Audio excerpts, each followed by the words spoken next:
Voir du monde, ça m'a fait du bien et en fait, c'est justement au boulot, où ma collègue, de l'époque, Mylène, en fait, me dit, que, ça me ferait du bien de faire un peu de sport avec, ceux qui sont justement, dans la même entreprise, entre midi et 2, tout ça et l'idée, en fait, de refaire du sport, voilà, revient en moi parce que j'ai envie d'évacuer tout ça et le plus simple, c'est vraiment d'aller courir parce qu'il faut juste, voilà, une paire de baskets et surtout, quand je suis chez moi, en fait, j'ai quand même, voilà, des troubles du sommeil, des troubles de l'appétit et un matin où j'ai pas le sommeil, je prends les baskets, je vais courir dans mon petit village et ça me fait du bien et je rentre et en fait, du coup, j'ai faim, je me remets un peu à grignoter, tout ça et finalement, c'est ce qui va me redonner vraiment le goût à la vie, quoi.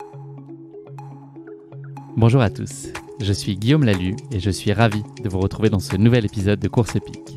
Course Épique, c'est le podcast Running et Trail qui vous fait vivre dans chaque épisode une histoire de course hors du commun.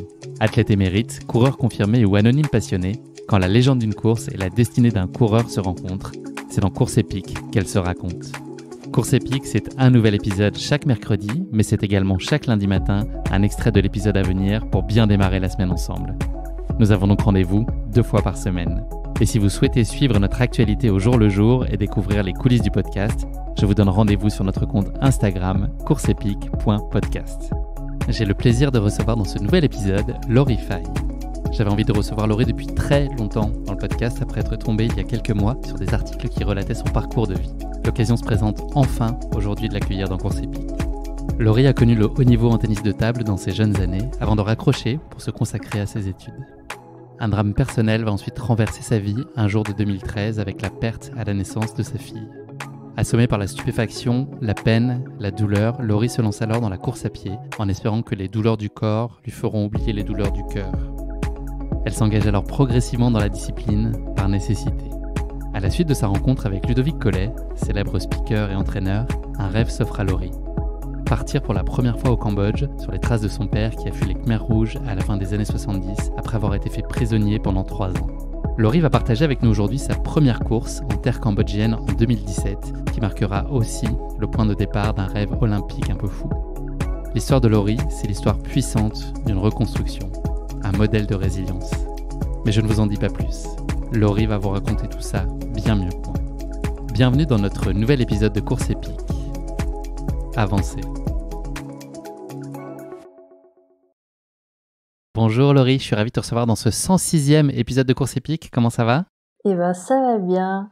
Salut à toi, Guillaume. Je suis à Briançon, au soleil, enfin en intérieur, mais voilà, derrière le soleil. Donc, n'essaye pas de me narguer, pour une fois il fait beau à Paris aussi. ouais, ça ne marche pas. Sous les nuages, exceptionnellement. ouais.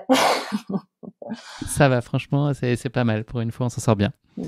Laurie, pour rentrer tout de suite dans le vif du sujet, tu t'es blessé au tendon tout récemment, la fin janvier, à l'occasion du Snow Trail de Serre-Chevalier. Donc là, tu es un peu assigné à résidence. Est-ce que tu en as profité pour casser ta télé en regardant Alexis Pinturault devenir champion du monde de combiné à Courchevel avant-hier ? Alors, j'ai vu Alexis Pinturault. Hier, j'ai regardé les filles. Il y avait aussi du biathlon. Et là... ça donnait quoi ? Médaille de bronze en mixte ? Médaille de bronze en relais mixte. Et là qu'on discute, il y a quand même le Super G homme qui a débuté, quoi. Hein, donc, Ah, tu veux qu'on annule l'enregistrement ? On reporte. C'est pas grave. Non, donc oui, je suis le ski, un sport que je vais pas pouvoir pratiquer pendant tout cet hiver. Mais bon, ce sera pour l'hiver prochain. Et plus sérieusement, est-ce que ça va, le moral tient ? C'est quoi les perspectives et la durée de convalescence que tu imagines ? C'est une blessure que tu connais, que tu as déjà connue il y a 18 ans, je crois. Donc tu l'as domestiqué à peu près. C'est quoi les perspectives pour toi ? Et puis est-ce que surtout tu l'acceptes avec sérénité ?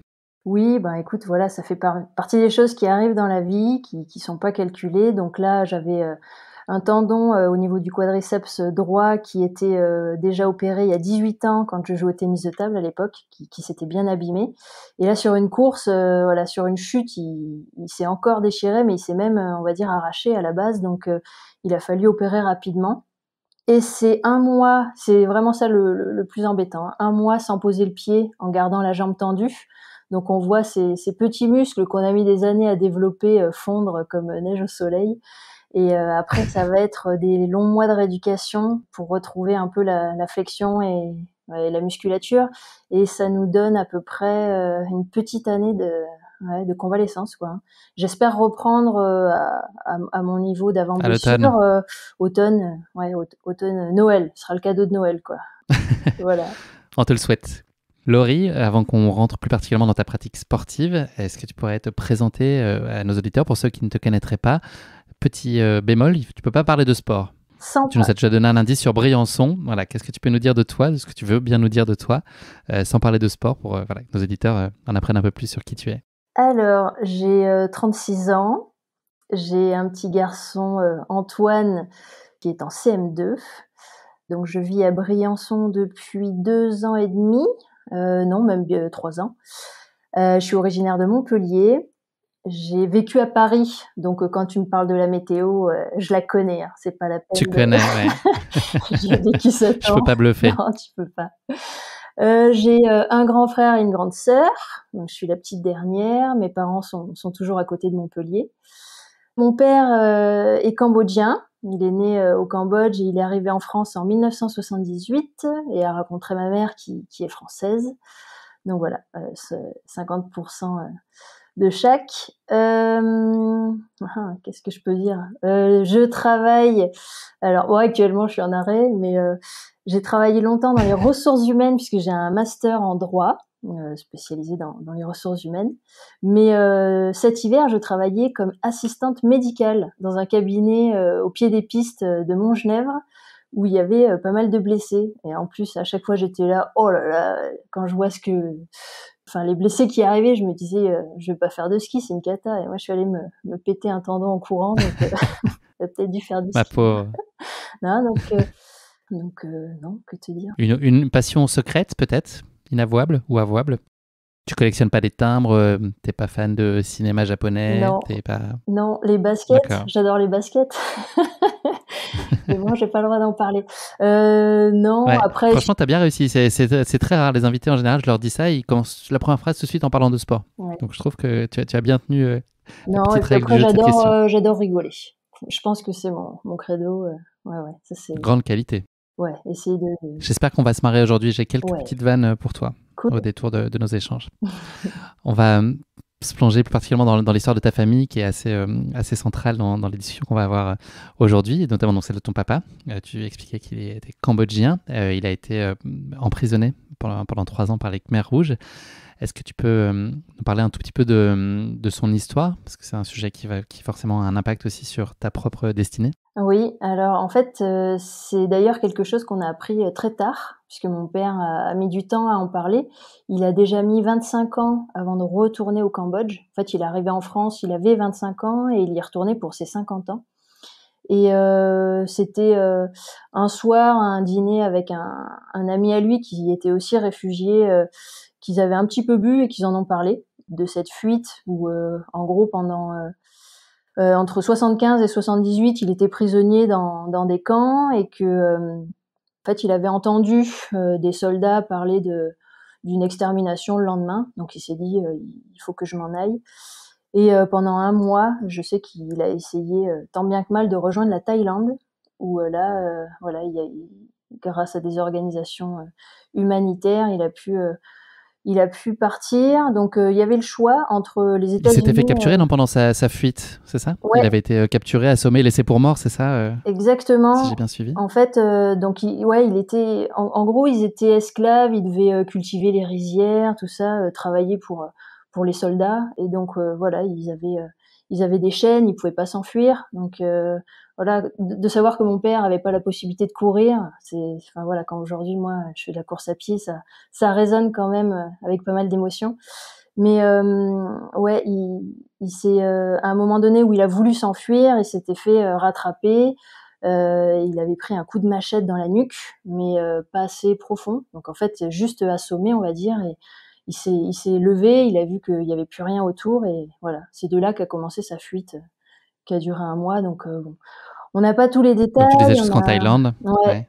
C'est un peu ce qu'il a raconté avec beaucoup d'émotion pour justement le film que tu as vu récemment. Donc voilà, des histoires. Est-ce que c'est un sujet qui était, enfin, dont tu ignorais totalement l'existence, ou tu savais qu'il avait eu ce passage dramatique dans sa vie, mais tu n'avais jamais osé évoquer le sujet avec lui, ou lui t'avait fait sentir que c'était pas un terrain de discussion sur lequel il était prêt à aller, ou est-ce que tu ignorais complètement tout ça de son histoire? Alors non, je savais qu'il s'était enfui pendant la guerre, mais vraiment, je te dis, cette phrase, c'est la seule chose que je savais, quoi. C'était souvent, mon papa, il s'est enfui pendant la guerre, c'est pour ça qu'il est arrivé en France et que voilà, et que mon papa est cambodgien et que mes potes avaient, voilà, enfin, eux, ils étaient français. Je leur dis: «Bah, moi, mon papa, il est arrivé là parce qu'il s'est enfui de la guerre».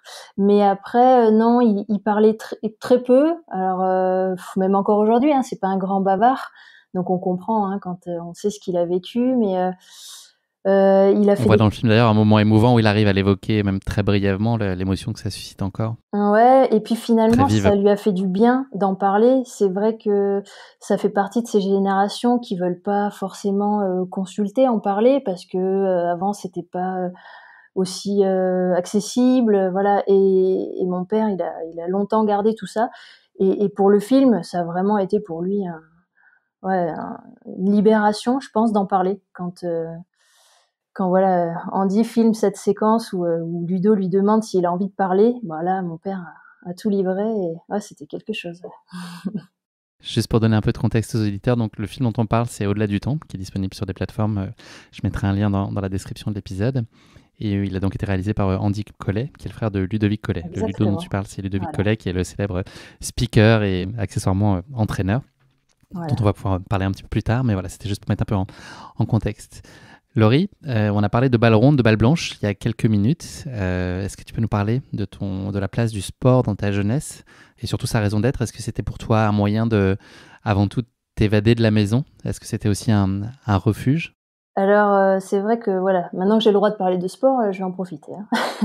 Donc, ouais, ça a toujours fait partie de ma vie, dans le sens où j'étais un petit garçon manqué que, j'adorais, voilà, avec mon frère, on se chamaillait, hein, comme tous les frères et sœurs, mais il a 3 ans de plus et en fait, j'ai toujours essayé de faire un peu comme lui. Il avait fait du tennis, il avait fait de la natation et puis on jouait au foot, dans le quartier. Donc, un jour, mon père avait acheté une table à la maison, il jouait beaucoup avec mon frère et puis, je me suis mise à jouer. Alors, quand ils jouaient ensemble, moi je tapais, la balle partout où je pouvais, je jonglais, donc c'est pour ça que j'ai quand même développé pas mal d'habilités, assez rapidement. Et puis, il s'est inscrit en club. En l'accompagnant, l'entraîneur m'a dit: «Est-ce que, tu veux t'y mettre toi aussi?» Donc, j'avais que 6 ans et demi, 7 ans, donc, ah la banane comme ça, j'ai regardé ma maman qui m'a dit: «Bah oui, si tu veux». Et voilà, je me suis tout de suite pris à ce jeu. J'ai eu des résultats assez rapidement et c'est vrai que Toi, tu jouais vraiment la gagne déjà très tôt, contrairement à ton frère, de ce que j'ai compris, qui était lui mmh, plutôt sur le plaisir du sport. Toi, t'étais pas là du tout pour plaisanter. et ben, mon frère lui, donc assez doué dans tout plein de sports, avait, je pense, moins cet esprit, ouais, de gagne, et moi, c'était mon grand frère. Donc c'était voilà, il aimait bien m'embêter et si je pouvais le battre, du coup, c'était un moyen pour moi de ouais, ouais, d'exister. Et puis après, comme tu dis, j'avais quand même une éducation assez stricte et partir en week-end sur des compétitions ou, une semaine en stage avec les copains, c'était quand même assez sympa. Donc voilà, c'était un moyen pour moi d'aller m'éclater, en dehors et puis, bah, une vraie passion, quoi. De toute façon, si tu aimes pas un sport comme ça, tu peux pas en faire autant d'heures, par jour. Donc ouais, j'ai vraiment accroché avec ce sport. Donc voilà, c'est parti comme ça, Tu as franchi les échelons aussi, aller au plus haut niveau national et international en junior et puis jusqu'à tes 21 ans. C'était très accomplissant pour toi. Enfin, c'était passionnel ta relation avec le tennis de table à ce moment-là? Tu vivais oui. que pour ça? Ah, je Ou en vivais tout que cas beaucoup pour pour ça? ça. Oui, oui, c'était vraiment, je parlais que de ça. Donc j'étais en sport-études d'abord au Crêpes de Montpellier pendant 2 ans. Et puis après, je suis partie à l'INSEP à Paris pendant 7 ans. Donc, ouais, ouais, c'était jour et nuit, ping-pong, entraînement, 4 à 5 heures par jour, les compétitions. En plus, tu vois, c'est un peu comme le tennis. Tu as des open un peu partout dans le monde où il faut participer au maximum pour avoir des bons classements et voilà, et des bons tirages au sort sur les grosses compétitions. Donc, c'était vraiment à fond. Et voilà, je pensais qu'à ça. On peut parler quand même des titres que tu as eus. Tu as quand même performé à très haut niveau. Tu as participé à des championnats d'Europe, championnats du monde. Tu as été Et 3e française, si je dis voilà, pas de mon bêtises. meilleur classement, ça a été numéro 3 française. Mon meilleur classement mondial, donc il était quand même assez éloigné, c'était autour de la 150e place. Après, j'ai déjà réussi des performances sur une joueuse qui était numéro 30 mondiale. C'était une de mes meilleures performances. Mais voilà, après, il y a quand même encore un step pour atteindre le très haut niveau. Donc, c'est un sport qui est largement dominé par les Asiatiques, notamment par les Chinois et Chinoises. Et voilà, il manquait encore quelque chose pour être parmi les toutes meilleures, mais voilà, j'ai fait ce que j'ai pu. Tu as fait ton bout de chemin. Ouais. Qu'est-ce qui a guidé ton choix d'arrêter à 21 ans? Est-ce que ça a été une décision qui a été très apaisée et sereine ou qui a été contrariée par la réalité d'autres choses, des envies d'études, de travail? Comment est-ce que tu as vécu Alors, ce moment où tu as débranché la prise? il y a eu cette blessure, donc toujours ce tendon dont on parle actuellement. En fait, non, là, c'est là que ça a commencé sur voilà, une année très chargée où il a beaucoup tiré. Donc voilà, j'alerte sur les gens qui ont des tendinites. Parfois, prenez le temps de soigner votre tendon parce que même si un jour on l'opère, il reste toujours fragile. Il y a eu cette opération qui m'a permis de prendre un peu de recul. Donc ça, c'était à 19 ans, assez tôt, sur la situation, quoi, de se dire que quand même, du jour au lendemain, ça peut s'arrêter assez rapidement. Et ça m'a pris 10 mois avant de pouvoir revenir. Un sport qui n'est pas professionnel à 100%. Moi, à l'époque, quand j'étais en équipe de France, je gagnais l'équivalent d'un SMIC, puisque j'étais salariée dans mon club. Donc, c'est bien, mais en même temps, quand ça s'arrête, il n'y a plus rien. Et donc, j'étais en train de faire mes études. Et puis, à cette époque-là, on avait donc une Chinoise naturalisée en équipe de France et une deuxième Chinoise allait se faire naturaliser. Donc, c'était beaucoup de choses qui arrivaient dans ma vie qui m'ont fait me poser certaines questions. Et finalement, j'ai préféré me consacrer à mes études, continuer à jouer un peu, mais mettre un terme à ma carrière internationale. J'avais fait des championnats d'Europe, des championnats du monde. J'avais pas réussi à me qualifier pour les Jeux, donc c'était un peu avant Pékin. Donc voilà, j'ai pris la décision de lever le pied et puis sans regret, Et poser la raquette. Ouais, j'ai posé la raquette. Bon, j'y joue encore un petit peu pour impressionner les potes, mais voilà. Et je t'ai vu faire du ping-pong avec Antoine, avec ton fils, Au-delà du temps. Oui, un petit peu. Non, enfin, on suppose que c'est lui. Je crois que c'est lui. Alors je pense que attends, c'est dans plutôt le toi qu'on film, voit à l'écran, non, mais je suis avec mon filleul, je suis avec mon neveu. avec ton filleul, d'accord. Ouais, Okay. mon fils, il fait de la boxe avec ses cousins dans cette séquence. Ah oui. Voilà. D'où le visuel avec les grandes box qu'on trouve aussi dans Au-delà du temps. Ouais. On est en train de spoiler tout le documentaire Non, ça va. que je vous invite vraiment à aller voir. Laurie, la course à pied à ce moment-là, c'est complètement à des années-lumière de ton intérêt, c'est carrément un rejet, tu trouves ça inintéressant ou tu l'envisages même pas et tu es pleinement dans ta pratique de tennis de table? Eh ben en fait, oui, à cette époque-là, par la force des choses, je suis obligée de faire un peu de fractionné dans notre prépa physique autour d'un stade à l'INSEP, mais je trouve ça... J'ai entendu le mot obligé, je vois bien dans quel état d'esprit tu étais. Ouais. Je trouve ça hyper chiant, quoi. En début de saison, faire un test Cooper ou tout ça, c'était pas le calvaire, mais on préfère jouer. J'étais sur un sport assez ludique de duel, donc courir, bon, c'était pas ce qu'il y avait de plus rigolo. Donc non, c'est vraiment juste une obligation ou voilà, une activité que j'avais fait dans ma rééducation aussi à l'époque. Mais non, c'est pas quelque chose que j'envisage comme une reconversion sportive. Pas du tout à cette époque-là. Laurie, on va parler maintenant un peu plus de ta vie personnelle. On va faire un petit bond en avant dans le temps. Donc, tu es devenue maman pour la première fois à 25 ans avec la naissance de Antoine en 2011. Voilà, ce petit bonhomme dont on a déjà beaucoup parlé. En 2012, il est né. 2012, pardon, Oui, excuse-moi. Non, 2012, excuse-moi. Tu connais 2 ans plus tard un drame avec la perte de ta fille Sarah à l'accouchement, qui est une source évidemment de sidération, de peine, d'infinie douleur, j'imagine, et probablement de colère aussi, un sentiment d'injustice très fort. Ça a été quoi les piliers de ta reconstruction? Et puis voilà, comment est-ce qu'on fait front et on retrouve l'envie et un semblant d'élan? C'est au bout de combien de temps on est en capacité de reposer ces premières briques sans évidemment oublier, mais en tout cas de retrouver une capacité à se projeter? Et puis comment toi tu as bâti cette reconstruction, cette lente reconstruction? Donc effectivement, quand voilà, il t'arrive ce genre de tragédie, Le premier jour, t'es comme un zombie, tu te demandes ce qui s'est passé, t'es triste, t'es en colère, il y a tout plein de choses qui se passent en toi. Et en fait, ce qui est en fait déjà fou au départ, c'est que ma maman qui habite donc à côté de Montpellier, moi j'étais en Aveyron avec le papa d'Antoine à cette époque-là. C'était la fin de la grossesse, donc elle m'avait dit je viens te voir, comme ça je vais t'aider à préparer la maison pour l'arrivée de la petite. Donc en fait ma mère arrive la veille du jour où ça se passe. Et donc voilà, je perds Sarah à l'accouchement, je rentre à la maison, ma mère est là et elle appelle mon père pour lui expliquer la situation. Et mon père tout de suite, avec qui je suis pas forcément proche, qui dit elle rentre à la maison, elle va venir se reposer un petit peu, tout ça. Donc je rentre avec ma mère chez mes parents, je passe 3 jours très difficiles et avec Antoine aussi, où je pleure beaucoup, mais ma mère me dit il faut que tu en parles à Antoine pour qu'il comprenne, même si bon il a qu'1 an à ce moment-là, mais voilà même s'il parle pas avec tes mots, faut que tu lui expliques la situation et ça va te faire du bien. Et en fait après 3 jours vraiment de néant, je me dis mais je vais pas passer ma vie à pleurer comme ça, c'est pas possible. Il faut que voilà, il faut que j'avance. Ce mot-là qui d'ailleurs va être, enfin voilà, toute ma vie quand ça va pas, je me dis toujours il faut avancer. Et je décide de reprendre le boulot assez rapidement.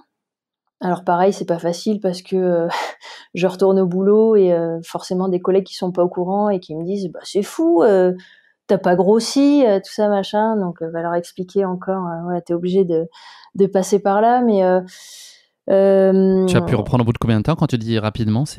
On parle de quelques jours? Eh ben ouais, on parle de 2 semaines à peu près. Je reprends, ouais, même pas 10 jours, je pense. Je vais un peu chez mes parents, je rentre en Aveyron et puis je reprends le boulot. Et tu as tout de suite vu les bénéfices à cette reconnexion sociale? Ça t'a très vite, tu t'es dit que c'était une Ouais, bonne chose? complètement, complètement. De voir du monde, ça m'a fait du bien. Et en fait, c'est justement au boulot où ma collègue de l'époque, Mylène, en fait, me dit que ça me ferait du bien de faire un peu de sport avec ceux qui sont justement dans la même entreprise, entre midi et deux, tout ça. Et l'idée en fait de refaire du sport, voilà, revient en moi parce que j'ai envie voilà, d'évacuer tout ça. Et le plus simple, c'est vraiment d'aller courir parce qu'il faut juste voilà une paire de baskets. Et surtout, quand je suis chez moi, en fait, j'ai quand même voilà des troubles du sommeil, des troubles de l'appétit. Et un matin où j'ai pas le sommeil, je prends les baskets, je vais courir dans mon petit village et ça me fait du bien. Et je rentre et en fait du coup j'ai faim, je me remets un peu à grignoter tout ça et finalement c'est ce qui va me redonner vraiment le goût à la vie quoi. Ça paraît tout bête mais voilà, c'est ces T'as un premiers souvenir de footings. ce premier run, de ce premier footing justement? Est-ce que t'as encore des émotions que tu peux lier à ce moment-là? Ouais, Ou est-ce que c'est alors tu sais confus?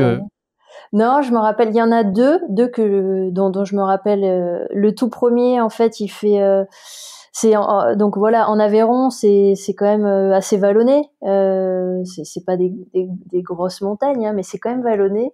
Et en fait, je me souviens que je pars, je commence à courir et ça monte. Et en fait, très rapidement, je me mets à marcher. Et dans ma tête, je me dis putain, mais même ça, c'est dur, quoi. De reprendre la course à pied dès que ça monte. Et alors c'est marrant parce qu'au début tu progresses assez vite, donc je me rappelle que les fois d'après j'arrive à courir un petit peu plus longtemps avant de marcher, et c'était un peu déjà un premier défi que je me mettais, c'était de tenir le plus longtemps en courant dans cette montée. Et puis un autre endroit, c'était un stade en fait qu'il y avait à côté de la maison dans ce village, donc un stade c'était en terre, hein, c'était pas un beau stade d'athlé, mais il faisait assez froid, assez moche, et je tournais autour du stade parce que j'avais un peu peur parce que c'était tôt le matin. Oui, t'as peur du J'avais noir, pris c'est le ça? contact. Et en fait, ouais, j'avais peur de m'éloigner, donc je m'étais dit bon, je vais rester autour du stade.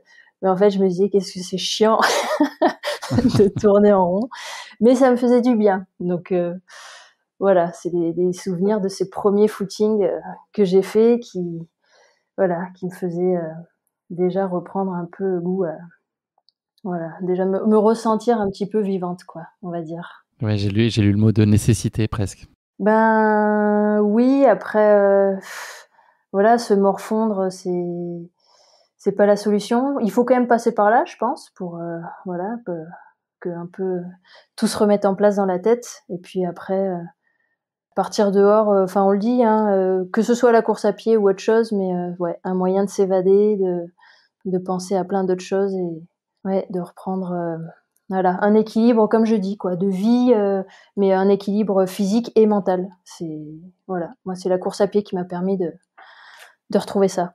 Donc, est-ce que tu t'es très vite dit qu'elle pourrait s'inscrire durablement dans ta vie, en fait, qu'elle était là, elle était là à cette étape de ta vie importante, mais que tu trouvais beaucoup de plaisir et l'énergie que tu trouvais dans cette pratique, et plus particulièrement le trail. Est-ce que tu t'es dit que c'était finalement un projet au long cours qui allait prendre de la place dans ta vie de façon durable? Oui, parce que, donc comme je te dis, ne serait-ce que retrouver l'appétit, parce que voilà, je me dépensais physiquement. Retrouver, le sommeil, parce que j'étais fatiguée, donc je dormais un petit peu plus. Et en fait, au boulot, c'est un collègue, qui faisait, du trail, qui m'a dit, et c'est ça, du coup, ça a été mon premier dossard, qui m'a dit à côté de Rodez, c'était à Séverac, exactement, il y avait le Tripou Trail, qui existe peut-être encore, puisque les tripous, c'est les spécialités, d'Aveyron. Et Je connais les ripoux, mais c'est un film.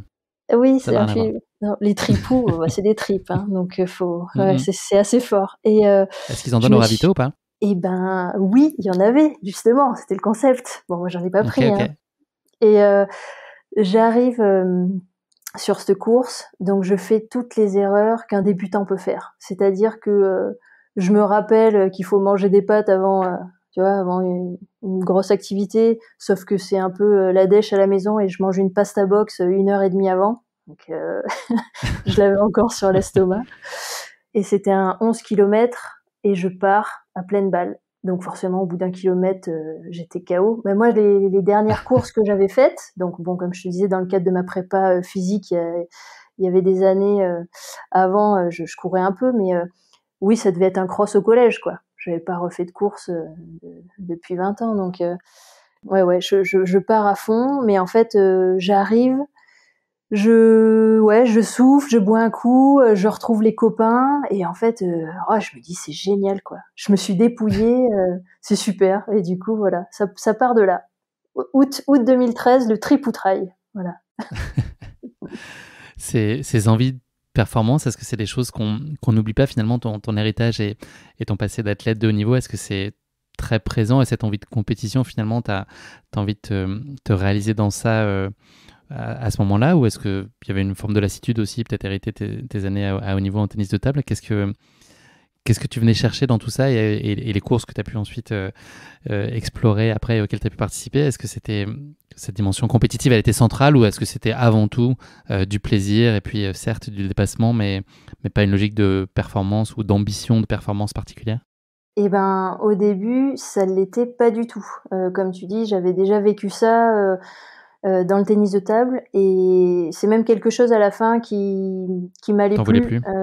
Ouais, j'avais, voilà, la gestion du stress, on le dit, hein, le sport de haut niveau, ça te l'apprend, mais quand même, j'avais vécu, des dernières compétitions où j'avais la main qui tremblait, être dans un gymnase, en face à face, tout ça, j'avais plus trop goût à ça et quand j'avais débuté donc la course à pied, je me disais: «Waouh, c'est génial, quoi». Tu es, au milieu de la foule, tu pars sur la course, tout le monde s'en fiche du résultat, tu vois? Tu cours pour toi, ça te fait du bien, donc je trouvais ça super et finalement, comme on dit, hein, il y a que les imbéciles qui changent pas d'avis. Heu, je me suis retrouvée, voilà, à remonter un peu au classement, féminin, au fur et à mesure des petites courses que je faisais. Je m'entraînais pas spécifiquement du tout. Je faisais des petits footings, tôt le matin ou entre midi et 2.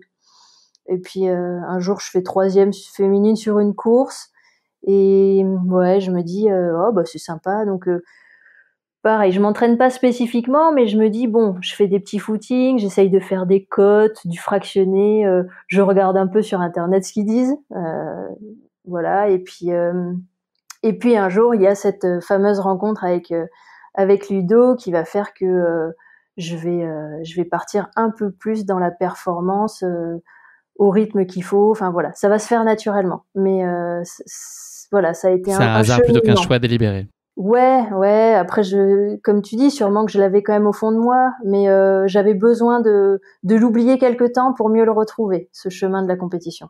Putain, c'est hyper beau ce que Ludovic, je dis. ouais, franchement, j'ai envie de Franchement, l'encadrer et de le mettre au-dessus ouais, de mon ça lit. Ouais. c'est pas mal. C'était pas fait exprès. On le garde pour la fin, le motto de la fin, attention. Oui. Laurie, Ludovic, de ce que j'ai compris, il a été séduit de façon assez antinomique peut-être, je sais pas, en tout cas, de deux aspects, à la fois ta grande détermination et une certaine forme de fragilité aussi. Il l'a dit de toi, et c'est des choses qu'on entend dans le documentaire, enfin dans le film, plusieurs fois, que tu courais pour les mauvaises raisons. C'est quoi ton appréciation et le sens de cette phrase selon toi? Qu'est-ce que tu en comprends, toi? Ouais, Est-ce que tu es je en accord courais, avec ça? oui, complètement. Bah, alors déjà pour commencer, voilà, ça a été vraiment une rencontre qui a tout changé, et comme tu dis, c'est, voilà, nos personnalités, déterminées mais fragiles, se sont bien retrouvées, mais que je courais pour les mauvaises raisons, oui, probablement parce que je voulais me faire mal. C'était un peu, me punir peut-être d'avoir perdu Sarah, et y avait des moments, j'avais sûrement, voilà, pas les bonnes motivations. C'était plus me faire mal que me faire du bien. Donc c'était pas, voilà, quand on fait des choses, il faut les faire dans un but positif, on va dire, plus que négatif. Donc c'est là où il a été enfin super pour m'accompagner à, voilà, à trouver le bon cheminement. Et comme je te disais, retrouver le chemin de la performance sans me forcer, et retrouver vraiment le Retrouver le goût de plaisir. la performance finalement. Ouais, exactement. C'est partout il a su, voilà, prendre le temps, et maintenant Et que rallumer la flamme progressivement, peu à peu. ouais, maintenant quand je cours, voilà, c'est vraiment que du plaisir, quoi. Donc c'est ça qui est super. Surtout s'il y a du tripou au ravito. Ah non, mais ça j'ai jamais aimé. Si avec du vin rouge, ça passe. Cette détermination que souligne Ludovic, t'as l'impression que tu avais des prédispositions pour ça, ça fait partie de toi, de ton tempérament depuis toujours, c'est inné finalement, ce mental très fort qui s'exprime notamment dans le sport. Eh ben, inné, je sais pas. Alors oui, parce que c'est vrai que ma mère, elle m'a souvent dit, «Je sais pas d'où te vient ces capacités dans le sport», parce que nous, on n'est pas du tout sportifs. C'est vrai que mes parents, bon, c'est en mode loisir, mais c'est pas des grands sportifs, et mon frère et ma sœur, pas plus que ça non plus. Donc voilà, j'avais peut-être, des prédispositions, mais après, j'ai vécu ça dans le tennis de table. C'était, l'année de mes 14-15 ans. C'était mes premières sélections en équipe de France, des moins de 15 ans, où j'ai vraiment passé un cap à l'entraînement, où je faisais vraiment énormément d'efforts, de travail, de renforcement, de technique, tout ça, et ça s'est senti dans les résultats. Et je me rappelle vraiment, hein, très bien, dans ma tête, je m'étais dit, punaise, quand on veut, on peut, quoi. C'est le travail paye. Ça met du temps parce que ça faisait des années, hein, que je bossais, mais je commençais à ressentir les bénéfices de tout ça. Et en fait, voilà, dans la course à pied, bah, je suis pas douée, voilà, j'ai pas une foulée académique parce que ça a jamais été mon sport de prédilection, mais j'apprends, je m'entraîne, je fais comme il faut, enfin voilà, avec les personnes qui m'entourent, hein, et qui m'aident. Mais voilà, j'ai écouté ses conseils, on a avancé comme on a pu, et ça l'a fait. Je deviendrai jamais championne du monde, mais voilà, j'ai atteint des objectifs qui étaient atteignables au départ avec ce que je vis actuellement avec le Cambodge. Donc c'est super. J'ai été frappé sur toutes les vidéos et les photos que j'ai pu voir de toi dans l'effort, en tout cas en course. Tu as tout le temps le sourire. Donc, option 1, c'est que tu fais comme tout le monde, nous tous, c'est-à-dire dès qu'il y a le photographe, tu fais un sourire, et puis dès que c'est terminé, on regalère et on refait la tête. Mais je crois pas que ce soit ça pour toi. Et dites quoi de ton état d'esprit sur une course, ce sourire que j'ai l'impression est constant? Alors, c'est vrai que certaines personnes me le disent, hein, que j'ai souvent le sourire, mais tu vois, depuis 2 ans, j'ai fait un peu de piste, et franchement, autour d'une piste, tu rigoles moins, sauf quand tu passes la ligne. Écoute, ouais, je crois qu'à un moment donné, déjà, je me suis rendu compte du plaisir que c'était de faire un sport en extérieur. Cette sensation de liberté un peu, hein, qu'on a, surtout voilà pour moi qui était dans un gymnase pendant des années. Et puis bon, voilà, j'ai eu cette blessure aussi qui m'avait arrêtée pendant pas mal de temps et qui m'empêchait de marcher, de courir. Donc je sais que parfois quand je vais pas bien, je me dis mais attends, t'es en bonne santé, tu peux marcher, courir, c'est déjà un truc tout simple. Donc voilà, souvent ça me redonne le sourire.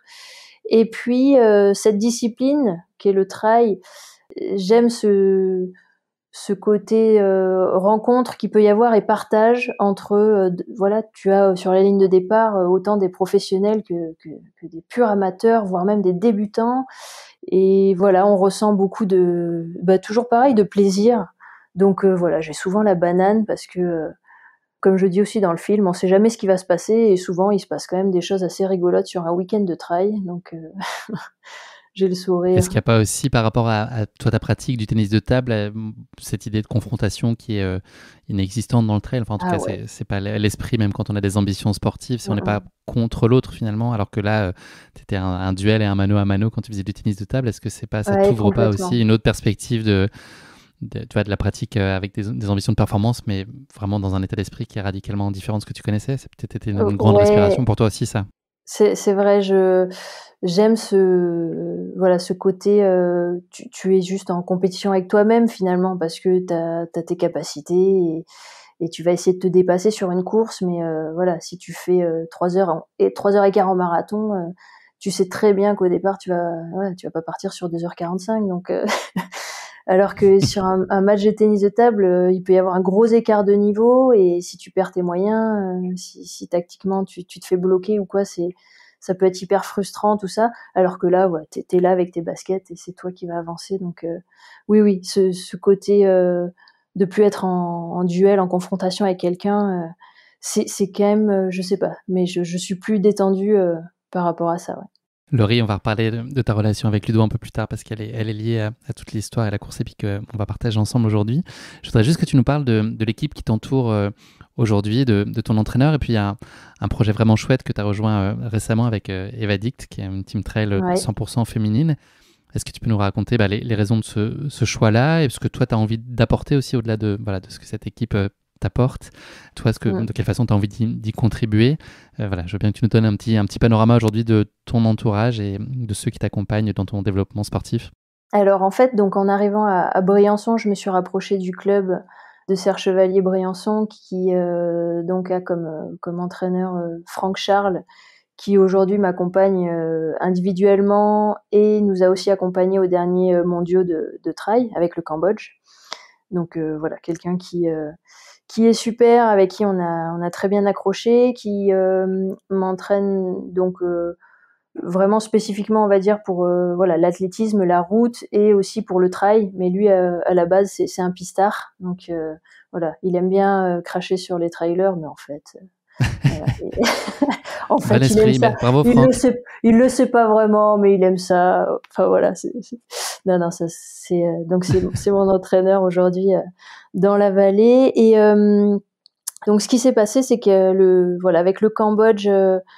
En 2019, on a pu participer au championnat du monde de trail. Donc la fédération d'athlètes était assez inexistante. C'est le comité olympique cambodgien qui a donné son accord pour que je puisse gérer, inscrire et organiser tout ça. Donc ça a été une très très belle expérience où on était 5 franco-cambodgiens à participer à ces mondiaux au Portugal.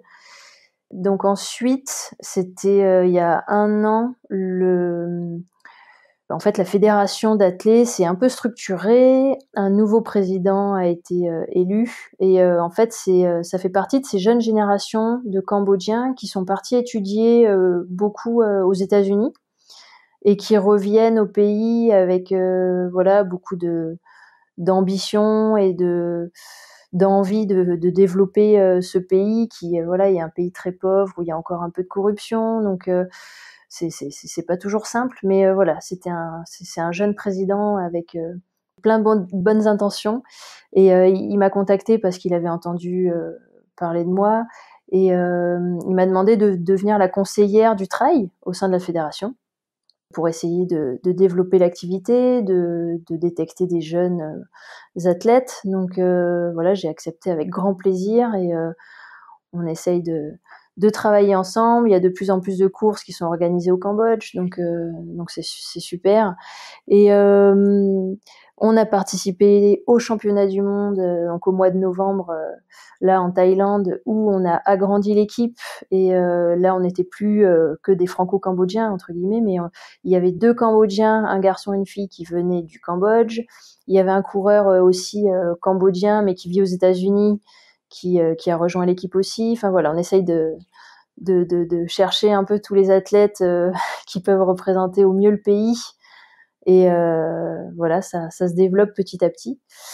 Et il y a eu cette proposition de la Team Evadict dont tu parles.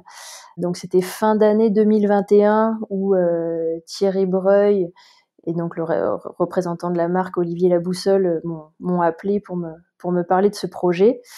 Donc écoute, voilà, j'ai l'impression que j'ai une bonne étoile qui fait que j'ai toujours des propositions hyper intéressantes qui qui arrivent. Donc voilà, représenter cette marque avec donc 9 autres femmes d'horizons différents, des plus jeunes, des plus âgées, bon, dont je fais partie, des mamans, des professionnels. Enfin voilà, une équipe de 10 filles qui représente un peu les femmes aujourd'hui.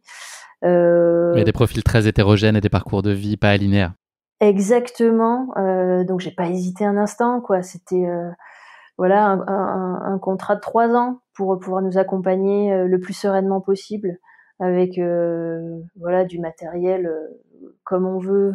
Enfin c'est de l'aide sur les frais de déplacement. Enfin voilà, quelque chose qui se faisait pas encore pour les féminines, peut-être pour les toutes meilleures dans certaines marques, mais sincèrement on est vraiment chouchoutés, quoi. Ils font des regroupements parfois qu'entre filles et parfois avec la famille pour que voilà tout le monde apprenne à se connaître. C'est vraiment super. Ils sont là quand t'es blessé aussi, ça compte énormément. J'ai reçu un colis la semaine dernière et donc on en rigolait parce qu'il y avait parmi les affaires à l'intérieur du colis, il y avait une paire de baskets. Donc j'aurais dit bon la droite pour l'instant je vais pas trop vous l'abîmer celle-là. Mais oui. Est-ce que vous avez des béquilles Evadict? Ouais, je vais les floquer, t'as raison.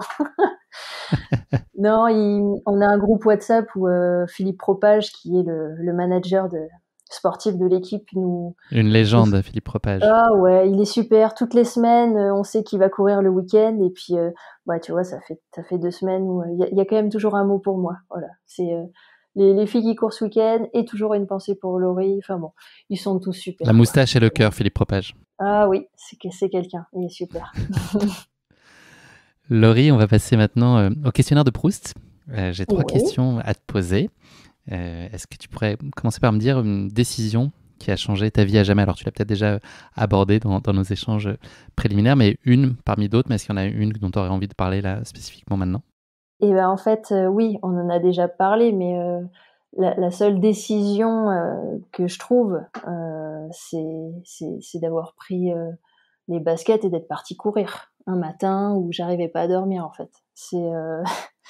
J'essaye de chercher d'autres décisions qui auraient pu changer ma vie, mais vraiment c'est celle-là qui m'a sauvée. Donc en fait, j'en trouve pas d'autres, quoi. Juste C'est une très belle décision. ouais, il m'a dit ça un matin. Ah tiens, mets tes baskets. C'était Un des matin, ça ne sert pas à rien, contrairement à ce que dit Jean-Jacques Goldman. Hein, ah oui, Jean-Jacques Goldman, très bon chanteur. Mais ouais, pour me faire taper sur les doigts par Evadict, mais c'était une paire d'Asics Nimbus.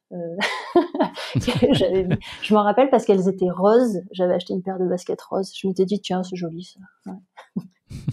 Elles vont me faire courir vite. Laurie, deuxième question. Ce que tu choisirais de faire si tu avais des ressources illimitées?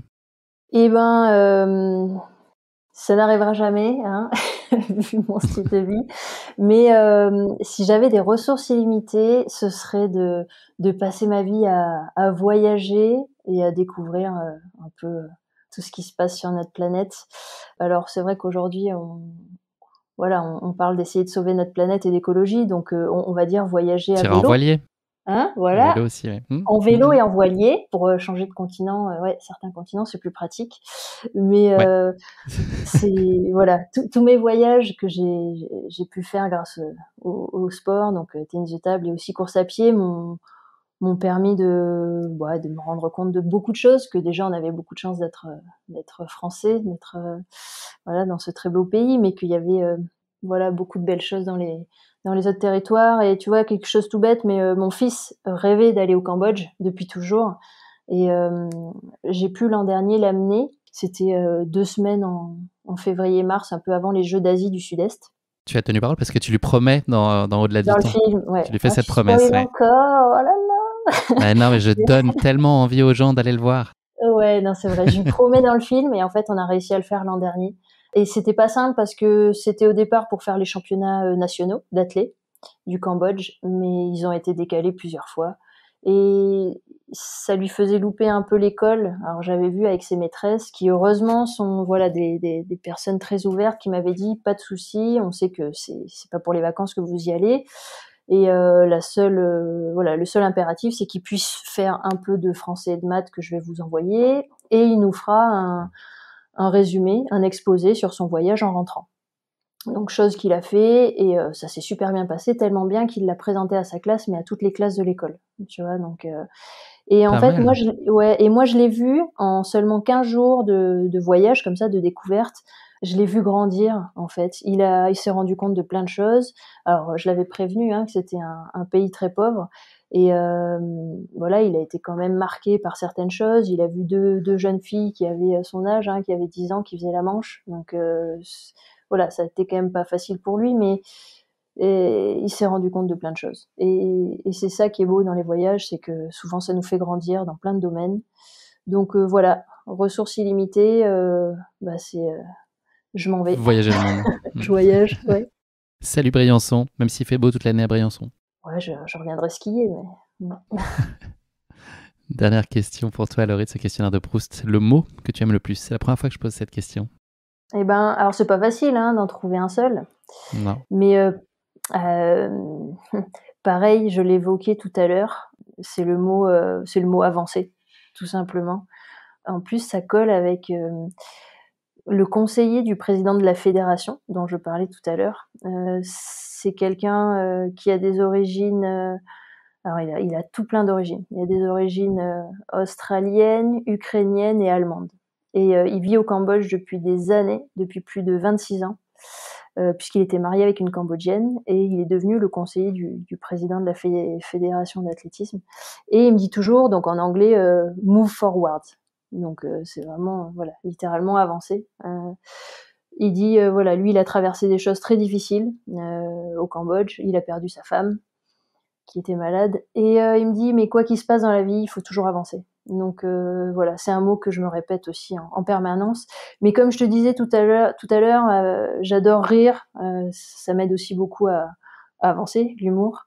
Et c'est toujours garder un peu de légèreté. Voilà, il se passe des choses pas toujours faciles, mais il faut essayer d'avancer. Il faut, voilà quoi, quoi qu'il se fasse.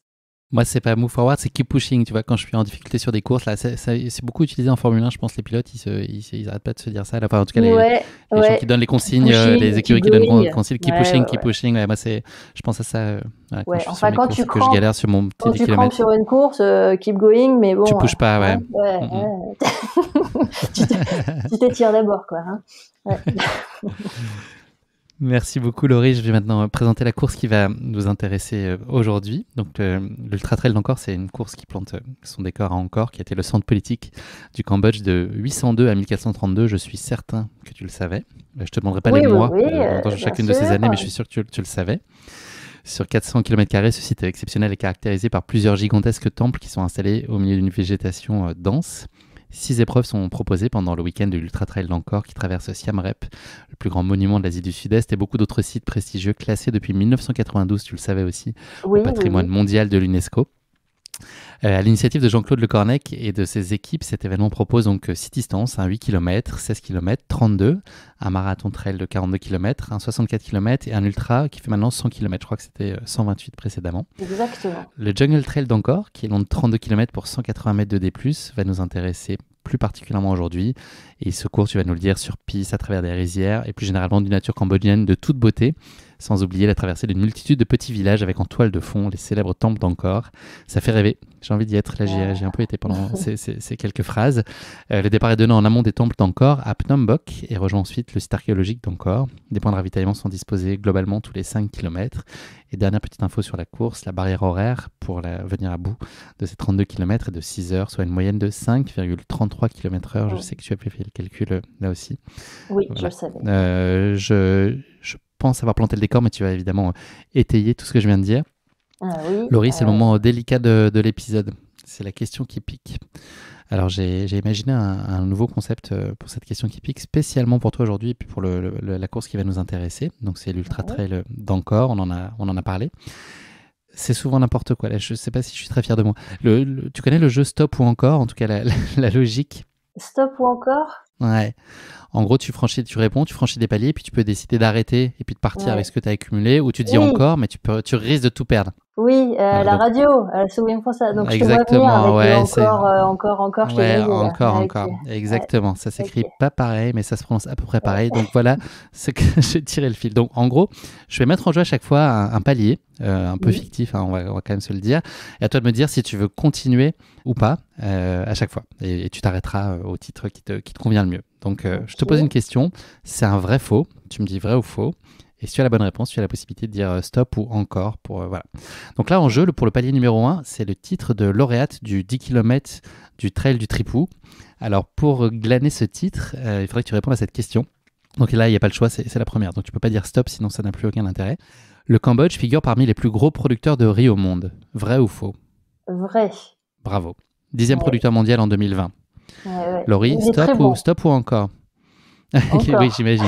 Oui, j'ai pas le choix. Donc là, encore. Oui, oui, tu pourrais dire stop, mais amusons-nous. Là, c'est pour devenir lauréate du célèbre Maratrail de Briançon, mondialement connu. J'ai donc une question pour toi. La célèbre Grande Muraille du Cambodge est la destination touristique la plus populaire du Cambodge. Vrai ou faux? Encore Vat.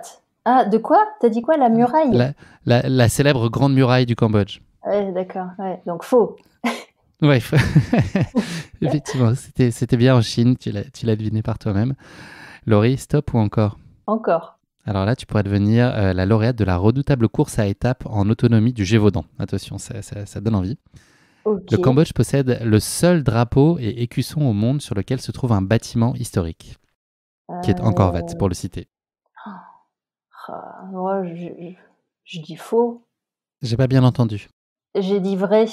Tu as dit vrai, bravo, félicitations, oui, merci. Laurie. tu passes au niveau d'après si tu le souhaites. C'est Jean-Luc Reichmann, quoi. Exactement. Ouais, d'accord. Tu savais pas, tu pensais faire un podcast de course à pied, mais pas du tout. Okay. Dernière question. Donc là, je considère du principe que tu as dit encore, parce qu'on va pas s'arrêter là. Oui. La langue cambodgienne compte le plus grand nombre de lettres dans son alphabet au monde. Je dis vrai. Absolument. 72 lettres c'est le Khmer, c'est ça, je pense, la langue du Cambodge. Ouais. Voilà, il y en a 72, dont 32 sont des voyelles. Je ne le savais pas. D'accord. Elles ne sont pas toutes utilisées, en tout cas, aujourd'hui. Je savais, mais j'étais plus très sûre. Donc, ouais. Franchement, Laurie, bravo, tu as brillé. Encore heureux, serais-je tenté de dire. Très bien. Non, c'était pas facile. Je sais pas si je vais refaire ce stop ou encore, en tout cas, à moins qu'il y ait d'autres. C'est sympa. Ouais. Ok, je te préparais. Donc, je t'envoie ton petit diplôme, en tout cas, puisque tu as atteint le niveau 4. Tu étais le futur championne du monde de trail 2024 à Kiliana, en Espagne. Voilà, c'était ça qui était en jeu sur cette quatrième question. Des courses, du coup, ça fait plaisir. Tu vas les enfiler comme des perles. Laurie, on va parler maintenant de ta course plus sérieusement. On a parlé de ta rencontre avec Ludo. Tu as dit tout à l'heure que c'était Ludovic Collet, que c'était un tournant majeur de ta vie. A émané de tout ça une idée qui a été d'aller courir au Cambodge. Donc, d'aller courir ta première course au Cambodge, qui est un pays où tu n'étais pas allé, en dépit du fait que ce soit tes origines. Tu n'avais jamais eu l'occasion d'y aller. Qu'est-ce qui a fait que ça a été le bon moment? Est-ce que c'était plus des considérations logistiques qui t'avaient empêché de le faire plus tôt? Est-ce que c'était ce projet-là qui d'un seul coup prenait tout son sens à ce moment-là de ta vie? Et ben, en fait, j'étais même pas au courant, moi, qu'il y avait une course au Cambodge. Donc à cette époque-là, on était en mai 2016 quand je rencontre Ludo, et c'est lui qui me dit qu'au mois de janvier, donc 2017, il y a cette course au Cambodge dans les temples d'Angkor, organisée par des Français, et donc c'est à l'époque, la 2e édition, donc c'est quand même assez nouveau. Donc voilà, il en avait entendu parler grâce à Antoine Guillon qui était le parrain de cette course. Cette année-là, il a été parrain plusieurs fois. Une autre légende. Ah ouais, ah ouais. Et je me dis waouh, punaise, du trail, découvrir le Cambodge en fait, voilà, qui était un pays que j'avais toujours pas visité, parce que j'attendais, comme tu disais, le bon moment. Je voulais y aller en famille, je voulais prendre le temps d'aller découvrir ce pays. Et puis finalement, cette course, je me dis, c'est ça quoi. C'était ça le moment qu'il fallait. Donc au niveau du boulot, je m'organise. Et encore une fois, pour la petite anecdote, que le hasard n'existe pas, c'est que à cette époque-là, Ludo, il était censé animer une Coupe du Monde de ski. Et il m'avait dit, je suis pas sûre de pouvoir me libérer. Donc au début je me dis, ah je sais pas, est-ce que du coup j'y vais quand même toute seule, ça a peut-être moins de saveur que accompagnée. Donc et puis finalement, 2 semaines avant, il manque de neige et la Coupe du Monde est annulée. Et il me dit, en fait c'est bon. La bonne étoile de l'oreille a encore frappé. Tu te dis, non mais franchement, hein, tu te dis parfois c'est donc on y va. Donc nous voilà partis sur destination Cambodge. Donc t'arrives, tu descends de l'avion, tu prends un tuk-tuk, enfin, tu vois, c'est hyper dépaysant. Et puis voilà, je pense énormément à mon père, je pense à ma fille, parce que je me dis voilà, s'il y avait pas eu Sarah, je me serais pas mise à courir et je serais pas là pour aller courir. Donc à tout plein de choses. Et les jours qui précèdent la course sont déjà vraiment très riches en émotions. C'est partout où on visite, je ressens beaucoup d'énergie. C'est un peuple très souriant, très accueillant. Ils ont pas grand-chose, mais ils sont prêts à tout donner. C'est quand même quelque chose de fantastique, ce qui se passe à ce moment-là. Donc c'est quoi la chose qui t'a plus étonné sur place? Est-ce qu'il y a vraiment une source d'étonnement particulière par rapport à l'idée? J'imagine que tu te faisais des tonnes d'images, tu avais des tonnes d'images en tête. Est-ce qu'il y a des choses qui t'ont étonné? Est-ce que ça a été justement ce que tu viens d'évoquer, l'accueil que tu as reçu, dont tu ne soupçonnais pas la générosité? Est-ce que ça a été d'autres choses? Ouais, en fait, voilà, donc oui, il y a cette gentillesse. Ouais, malheureusement, cette pauvreté aussi, parce qu'on est vraiment dans les pays les plus pauvres au monde. Et puis après, c'est tout bête, mais ça reste mes origines. Donc des traits, tu vois, des traits physiques qui me font dire que c'est mon peuple aussi, quoi. C'est parfois, tu vois, c'est délicat d'avoir plusieurs origines, parce que des gens comprennent pas forcément et vont te dire, quand on parle des sportifs qui changent parfois de nationalité, oui, faut choisir, on est soit ça, soit ça. En fait, non, moi je suis 50% française, 50% cambodgienne, hein, si on prend génétiquement ma constitution. Donc voilà, c'était certaines personnes, en fait, tu vois, un truc tout bête, j'avais été chez le coiffeur et la coiffeuse me dit, ah, mais c'est marrant, t'es jolie, tu ressembles, machin. Et je lui explique que j'ai des origines françaises et cambodgiennes, et elle rigole, et elle me dit, ah, alors t'es ma sœur. Enfin voilà, c'est ouais, c'était ces petits moments qui m'ont marqué, quoi. Comme c'est ta sœur, tu l'as demandé un petit tarif familial pour la coupe? Et alors tu rigoles, mais quand tu es chez le coiffeur, tu as 2 tarifs. Tu as le tarif Khmer pour les Khmers et le tarif pour les étrangers. Mais c'est écrit. Tu as foreign 3$ et Khmer 2$. Et c'est pas des conneries. Ok. Ah ouais, au moins ils le mettent en avant. Ça se décide pas sous le manteau. Du coup, j'ai payé 2,50. Voilà. La reine de la négo. Ouais, non, Laurie, si on si on revient à des considérations sportives, c'est quoi tes objectifs sur cette course-là? C'est tout simplement de profiter, ou est-ce qu'il y a un enjeu quand même d'aller essayer de chercher un résultat satisfaisant? Alors c'était complètement de profiter et c'était, les consignes du coach, hein, à l'époque, c'était, déjà il fait très chaud au Cambodge, très humide et très chaud donc si tu pars trop vite, tu suffoques et tu exploses donc c'était faire attention à pas partir trop vite, profiter de ces moments, de courir sur, des terres qui étaient très symboliques parce que, voilà, mon père avait tenté de s'enfuir en courant et moi je me retrouvais sur ces terres-là pour courir donc voilà, l'émotion en fait, j'avais quand même le cœur qui battait fort et c'était pas que je cours vite et que j'explose quoi, sinon ça allait être un mauvais souvenir donc c'était profiter. Au départ, c'était ça et c'est ce qui s'est passé dès le début de la course. Alors je sais pas si on peut rentrer déjà dans le début de la course? Pas tout à fait tout de suite, mais dans pas très Tout à longtemps. fait, On d'accord. touche au but. Ouais. Alors, On n'est pas encore sur la ligne de départ, mais on part on sur s'y dirige l'objectif, tranquillement. de profiter. Voilà. L'avant-course, Laurie, c'est des moments que tu vis généralement avec stress ou avec relâchement, avec impatience. C'est dans quel état d'esprit tu es de manière générale sur une ligne de départ? Alors oui, Parce que ça dépend de l'épreuve en soi. Ouais, non, globalement, c'est quand même détendu parce que j'ai déjà vécu, voilà, un sport où il y avait beaucoup de stress donc voilà, je me dis et c'est ce qu'il faut qu'on se dise tous, hein, ça reste du sport donc éviter de se mettre la pression et surtout la mauvaise pression qui fait qu'on perd de l'énergie pour rien. Donc non, je pars pas trop stressée, plutôt avec beaucoup de hâte et en fait, pour y aller, du coup, de l'hôtel au temple d'Angkor, on prend un tuk-tuk avec Ludo, le tuk-tuk qui nous accompagne depuis qu'on est descendu de l'avion. Donc voilà, c'est assez rigolo parce que je me dis, aller faire une course en tuk-tuk, c'est pas fréquent. Donc, Par contre, au voilà. ravitaillement, tu prends des tuk-tuk, peut-être. Des tuk-tuk au ravitaillement, joli. Écoute, ça vient du cœur. Ouais. On voit aussi un moment dans le film d'ailleurs où tu manges un tuk. Pardon, je spoil encore. Mais Oui, ça, c'est c'était à La vrai. Réunion, je crois. Ouais. Laurie, tu t'en es pas rendu compte, mais on est le 21 janvier 2017, il est 6h du matin et le départ du Jungle Trail encore est imminent. Tu Oui. as quelques secondes là pour te faire nos yeux et nous plonger dans le décor qui t'entoure. Alors voilà, fais-nous rêver sur cette ligne de départ. Est-ce que tu vois autour de toi à ce moment-là?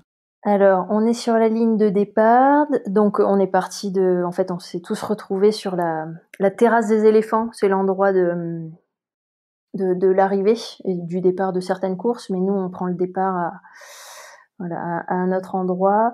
Il y a quand même un peu de monde, beaucoup d'étrangers, des Asiatiques et des Européens, beaucoup d'émotions, donc il fait chaud, il est très tôt le matin, parce que les courses voilà, sont obligées de partir assez tôt au Cambodge.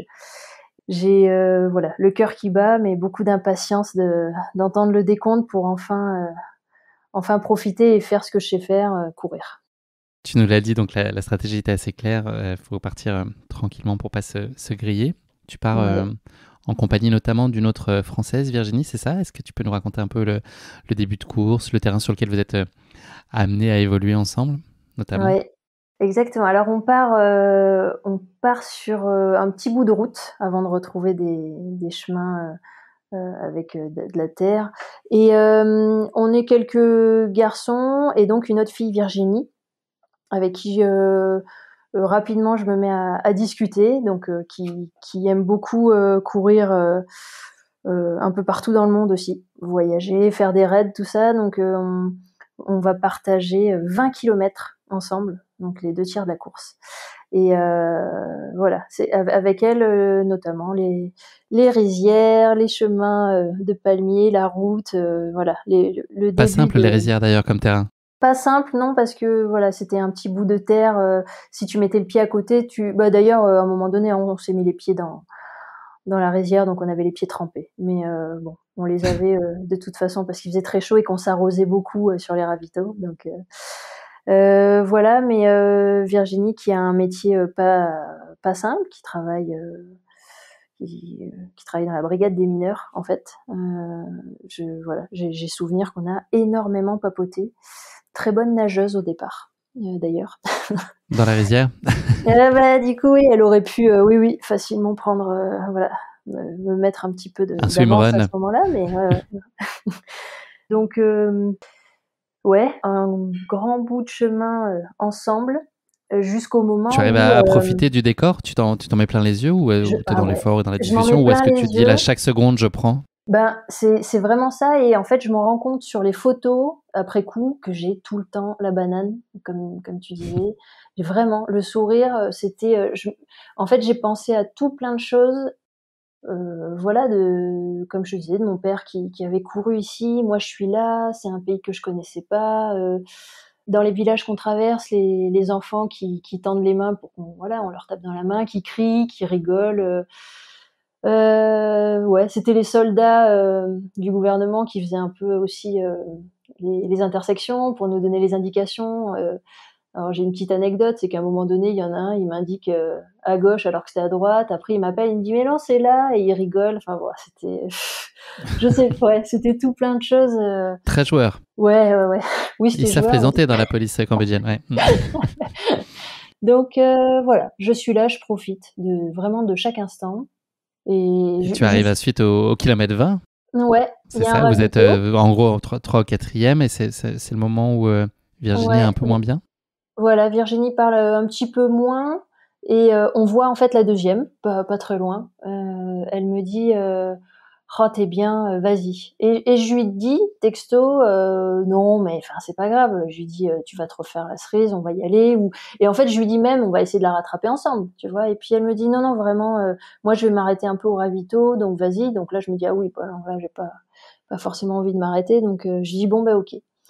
Donc voilà, je quitte Virginie Et tu pour, fonds sur la deuxième ouais, pour partir en chasse de la deuxième. Alors de mémoire, c'est une Hollandaise. et tu la rattrapes au kilomètre 22, Ouais, je la rattrape voilà, assez rapidement. sensiblement. Ouais, et pareil, je pense qu'elle avait un coup de chaud puisque elle finira quand même pas mal de temps derrière à la fin.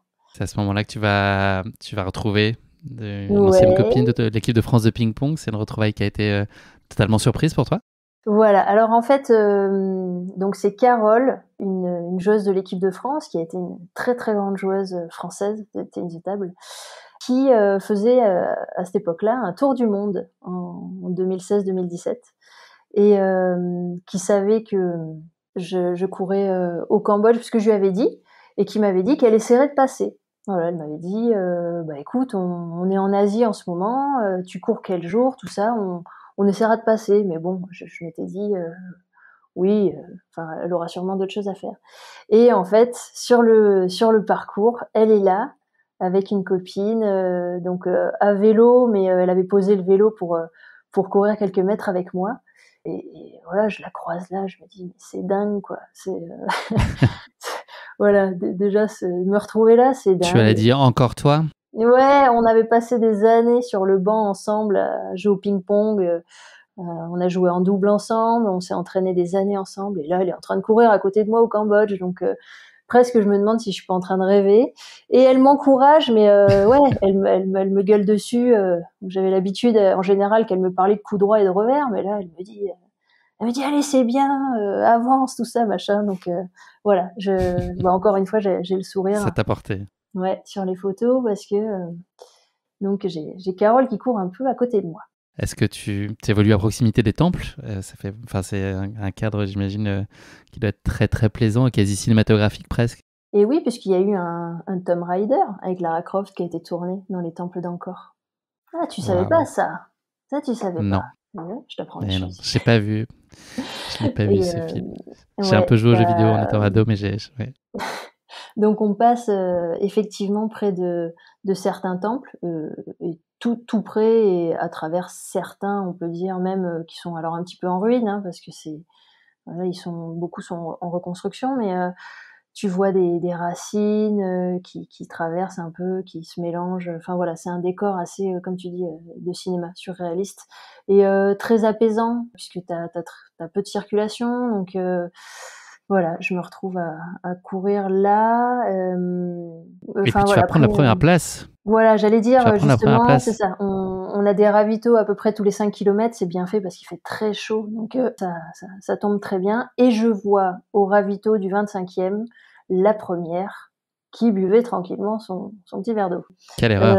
Oui, oui, je vais la déranger un petit peu parce que je vais attraper une bouteille à la volée Et là, ouais, il reste une longue ligne droite et puis après quelques petits bouts de route et de chemin, de virage pour arriver. Environ 5 kilomètres à peu près, c'est ça? Exactement. Je prends vraiment, c'est comme ça quoi, la bouteille d'eau à la volée. Et là, je me dis bon, le truc, c'est d'essayer d'allonger la foulée, de pas se retourner et si possible qu'elle revienne pas. Donc Donc là, il y a un petit ouais. pivot quand même dans ton état d'esprit. Là, Ah, ça devient autre ouais, chose. T'étais pas là je pour me ça, mais dis maintenant que ça te tend les exactement, bras. ouais. Exactement. Je me dis bon bah là, c'est un signe. Si je peux gagner, c'est quand même quelque chose, quoi. Ouais. Donc ouais, là, j'ai un petit basculement Tu dans la la mets à tête. distance autant que possible. Ouais, comme je peux, et je retrouve Carole à 1 kilomètre de l'arrivée, qui en fait était Avec là. son mégaphone, ses fumigènes, tout ça. Bah, en tout cas, elle me voit, elle me dit: «Oh putain, mais t'es première!» Et j'ai dit: «Oui, je sais, je sais, il faut finir encore.» Et du coup, on finit la course. Donc, ouais, la deuxième voilà quoi, Ne ne reviendra pas. revient pas, ouais, ne revient pas. Donc, ouais, Tu une vois la longue ligne droite, victorieuse. voilà, une grande allée avec des drapeaux et l'arche encore trail. Ouais, qui fait beaucoup de bien. Mmh. Tu franchis la ligne donc d'arriver au bout de 2 h 56 de course, donc à la première place. J'imagine que tu es prise par une multitude d'émotions. Tes premières pensées, elles vont vers qui, vers quoi? Qu'est-ce que tu ressens juste au moment de franchir cette ligne? Et ben, alors déjà avant d'arriver, c'est ce que je raconte, je pense forcément à un moment donné à ma fille. Quand je te dis que je veux essayer d'allonger la foulée, en fait, je me dis dans ma tête: «Imagine qu'elle est là et qu'elle te tire», et en fait, je pense énormément à elle sur la fin de la course. Les moments en fait vraiment difficiles où, voilà, j'ai envie de tout donner le maximum, je pense beaucoup à elle. Et une fois que la ligne est passée, je pense à mon père. Et si bien que je lui envoie un texto alors qu'il est à peu près 10 heures du mat au Cambodge et que donc tu as 6 heures de décalage, il est 4 heures du mat en France. Et je lui envoie juste un petit texto en disant coucou papa, j'ai gagné la course au Cambodge, je suis trop contente, bisous. Et là, il m'a répondu tac au tac, bravo ma chérie. Donc il dormait pas. J'apprends par la suite il avait dit à ma mère oh, j'aurais dû y aller avec elle. En gros, elle connaît pas, c'est mon pays, quoi, tu vois. Donc en fait, voilà, bon, comme C'est le d'habitude, type de hein. mot qu'il avait jamais formulé pour toi, à ton égard aussi, cette forme C'est de reconnaissance et puis cette envie d'un projet ouais, commun, il avait pas tellement formulé précédemment? oui, c'était pas quelqu'un de très expressif, donc le terme «ma chérie», je l'avais déjà entendu, mais je pouvais les compter sur les doigts d'une main. Donc Il oui, parlait il des me chocolats disait ça. probablement, mon chéri, non? Ouais, peut-être. Donc oui, c'était voilà les termes utilisés, puis le fait qu'il soit réveillé et que en fait notre relation va basculer à partir de ce voyage-là, on va dire. Et pour encore aujourd'hui être différente de ce qu'elle était avant, on a une relation beaucoup plus proche, beaucoup plus apaisée, je sais pas, avec beaucoup plus d'amour, je pense. Il y a une rencontre qui va être majeure et décisive pour toi aussi à l'issue de cette course et le point d'un autre départ d'un projet qui va durer 2 ans et demi et dont tu racontes l'histoire pendant. Enfin, c'est le sujet aussi au-delà du temps. Est-ce que tu peux nous parler de cette rencontre à l'issue de la course? Alors en fait, donc une fois la ligne passée, Ludo est là et Jean-Claude Lecornac aussi, l'organisateur. Et puis un journaliste français, mais qui vit au Cambodge depuis de nombreuses années, qui s'appelle Yann Defont, m'interviewe et donc comprend que voilà, j'ai des origines cambodgiennes et que je cours correctement. Et c'est lui qui me met l'idée de me mettre en relation avec le comité olympique cambodgien qui en fait cherche des athlètes puisque c'est quand même un pays qui s'est relevé de la guerre il y a pas si longtemps. Donc le sport voilà, ça met du temps à se mettre en place et il commence à faire appel aussi à des athlètes on va dire au-delà des frontières. Donc il me fait voilà, rentrer en connexion avec le secrétaire du comité olympique, qui s'appelle Vatchamron, qui a été le premier sportif à faire les Jeux. Donc c'était en lutte et c'était je me demande si c'était pas Atlanta. Oh. j'ai pas mes fiches. Mais voilà, ça a été le premier sportif cambodgien sur des Jeux. Donc c'est quand même quelque chose de significatif. Et je le rencontre. En fait, donc là, à ce moment-là, je le rencontre furtivement sur la remise de récompense, tout ça. Mais on rentre en contact par mail et il me propose de revenir au mois de juin donc 2017 avec mon père pour nous rencontrer. Il y a le 10 km et le semi-marathon de Phnom Penh à ce moment-là.